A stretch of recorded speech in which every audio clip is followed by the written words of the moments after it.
പത്തനംതിട്ട ജില്ലയിൽ UDF-ന് സർവാധിപത്യം കൊടുത്തത് ഏകോപനത്തോടെയുള്ള പ്രവർത്തനം കൊണ്ടെന്ന് DCC പ്രസിഡന്റ് സതീഷ് കൊച്ചുപറമ്പിൽ 24-നോട് പറഞ്ഞു.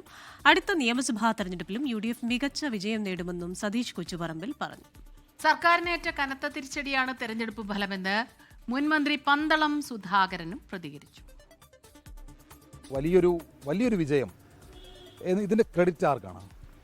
ഇതിൻ്റെ ക്രെഡിറ്റ് DCC പ്രസിഡന്റ് മാത്രമല്ല, ജില്ലയിലെ മുഴുവൻ ഐക്യ ജനാധിപത്യ മുന്നണിയുടെ നേതാക്കന്മാരും പ്രവർത്തകരും ഈ തെരഞ്ഞെടുപ്പിൽ ഒറ്റക്കെട്ടായി അഭിപ്രായ വ്യത്യാസങ്ങളെല്ലാം മറന്നുകൊണ്ട് ഒരേ മനസ്സോടുകൂടിയാണ് പ്രവർത്തിച്ചത്.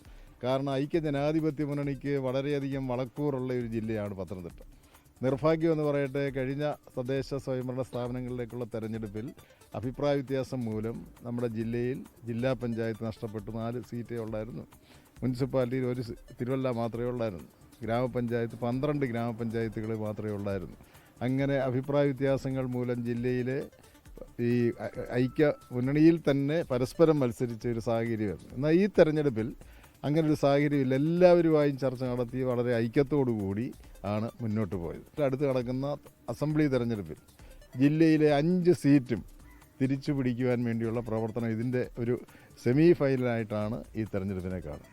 എല്ലാം ശരിയാക്കും എന്ന മുദ്രാവാക്യവുമായി അധികാരത്തിൽ വന്ന പിണറായി വിജയൻ ഗവൺമെൻറ് 10 വർഷം പൂർത്തിയാക്കാൻ പോവുകയാണ്. ഈ 10 വർഷമായി നരകയാതന അനുഭവിക്കുന്ന ജനങ്ങളുടെ ഭാഗം തന്നെയാണ് ഈ പത്തനംതിട്ട ജില്ലയിലെ ജനങ്ങൾ. ഇങ്ങനെ ഇല്ലായ്മ മാത്രം പറഞ്ഞുകൊണ്ട് ജനങ്ങളെ പരിഹസിക്കുകയും പരീക്ഷിക്കുകയും ചെയ്യുന്ന ഒരു ഗവൺമെൻറ്റിൻ്റെ മുഖം വലിച്ചു കീറിയ ഒരു തെരഞ്ഞെടുപ്പാണ്. അതിൻ്റെ അരിശമാണ് MM മണി എന്ന നേതാവിലൂടെ ഇപ്പോൾ പുറത്ത് വന്നുകൊണ്ടിരിക്കുന്നത്. ഏകോപനത്തോടു കൂടിയുള്ള ഒരു പ്രവർത്തനം, ചിട്ടയായിട്ടുള്ള ഒരു പ്രവർത്തന രീതി, അതാണ് UDF-നെ അധികാരത്തിലേക്ക് തിരികെ കൊണ്ടുവന്നത് എന്നുള്ള കാര്യമാണ് നേതാക്കൾ പറയുന്നത്. അടുത്ത നിയമസഭാ തെരഞ്ഞെടുപ്പിൽ വലിയ മാർജിനിൽ UDF അധികാരത്തിൽ വരും. അങ്ങനൊരു ആത്മവിശ്വാസം, അങ്ങനൊരു കോൺഫിഡൻസ് ഇപ്പോൾ എല്ലാവർക്കും ഈ തെരഞ്ഞെടുപ്പിലൂടെ ഉണ്ടായിട്ടുണ്ട് എന്നുള്ള കാര്യങ്ങൾ കൂടിയാണ് നേതാക്കൾ പ്രതീക്ഷയായിട്ട് പങ്കുവെക്കുന്നത്. സഞ്ജയ് ഇക്ബാലിനൊപ്പം പത്തനംതിട്ടയിൽ നിന്ന് ഷിജോ കുര്യൻ, 24. ലോകത്തെവിടെയായാലും ഏത് സമയത്തും 24 വാർത്തകളും ഓഗ്മെന്റഡ് റിയാലിറ്റി പാക്കേജുകളും എക്സ്പ്ലെയിനറുകളും വിശദമായി കാണാൻ ഞങ്ങളുടെ YouTube ചാനൽ നിങ്ങൾക്ക് സബ്സ്ക്രൈബ് ചെയ്യാം.